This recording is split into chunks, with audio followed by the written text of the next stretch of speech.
अस्सलामुअलैकुम बिलादरी, क्या हाल है? त्रकड़े वध्या। उम्मीद करें सारे भैन भरा को त्रकड़े वध्या सन। अच्छा बिलादरी खास कर जेडे साडे बखर दे शौकीन हैं, ये वीडियो उन्होंने वास्ते कि ला लियो माल का शौक साडे बखर दे माशाअल्लाह अच्छा किया वैंदे ते कोशिश करो जानवरों वास्ते चारा भी काश्त करो ताकि जेडे चारे दे विच तुसां आप जानवरों की ग्रेजिंग करवाओ।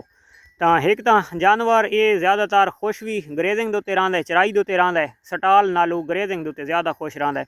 तो असां जनाब माशाअल्लाह इस जंतर दे विच छोड़ी खलोते हैं और साडे जानवर और जनाब अज तक इस जंतर का मौसम तो चराई का नहीं आया, लेकिन आसे पासे बाहर यानी कि चराई न मिलने की वजह तो असां इस छोड़ देती हैं कि एक गट्टू खाद का अजाफी लग वैसी तक कोई मसला नहीं। मेन मकसद है कि चारा जोड़ा तो जानवरों टाइम के नाल मिलता रहे और दिल भर के खानियाँ रहें, पेट भर के खानियाँ रहें, क्योंकि गर्मियों के ये जानवर बकरी है या भेड़ है तो ये खुश्क चारा तकरीबन 30% और 70% सब चारे को ज़्यादा तरजीह देनी है।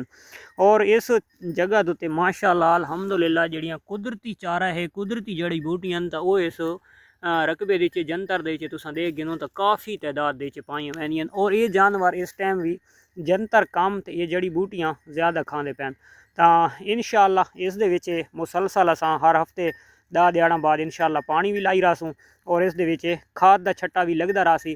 तो दूसरा सादा जंतुर तैयार थीवन तक तो इंशाअल्लाह इस जानवर सारे फिरते टुरते रहसन और इस चीज़ को नोश फरमाते रहसन और इंशाअल्लाह राती जिले बासन तो सानू दुआवां दे विच याद भी करेंदे रहसन। ते मिलदे हैं इंशाअल्लाह नेक्स्ट वीडियो दे विच।